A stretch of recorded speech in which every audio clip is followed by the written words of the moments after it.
Let's look at the last 3 years. Since the beginning of the whistleblower movement, I've been telling the West about the greed of Wall Street, Silicon Valley, and Hollywood. The elites and politicians are gobbling up the most basic resource for human survival. What do they want to do? They want to implement communism and socialism. They want to let the 1% of people legally and forever control the wealth of the 99% of people. So you will lose your dignity and all your human rights. And then you will end up living like animals in the Sahara Desert and Tanzania in Africa, where people own nothing, as in the primitive forest age and animal age. So they must first destroy the Constitution and freedom of speech in the United States. The Chinese Communist Party has deliberately used the BGY and 3F plans in the United States, bought all the mainstream media, and bought all the big techs for the market and the BGY plan. At the same time, it is waging a large-scale technological unrestricted war around the world.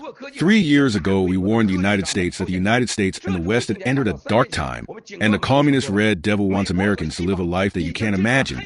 But the Chinese people have been living every day for 70 years. So when we stand up today and say, take down the CCP, we have been living like this for 70 years.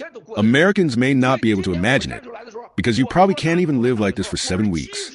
Who is to blame for the 70-year torture of the Chinese people? It was the Americans, Wall Street, Hollywood, the big tech companies, and Washington. Americans should understand that what happened to the United States today is also retribution. The American elite owed the Chinese people 70 years of democracy, rule of law, and freedom, and you should give them back to the Chinese people. You have promoted American values in China for so many years. On June 4th, 1989, so many Chinese died. Many conscientious Chinese worked with the CIA and were betrayed by the Americans.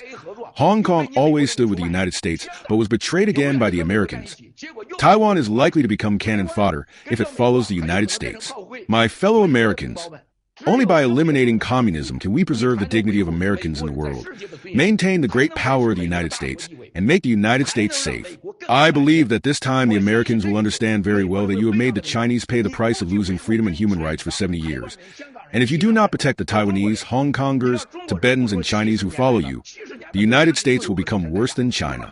This is what the Americans should see now. The new federal state of China wants to tell Americans that we Chinese are different from the Chinese Communist Party. The Chinese Communist Party does not represent 1.4 billion Chinese people. And 1.4 billion Chinese people have been enslaved for 70 years by Wall Street, the mainstream media, and a very small number of elites in the United States. Now they want to enslave the Americans. This is the last chance for Americans to make the right choice.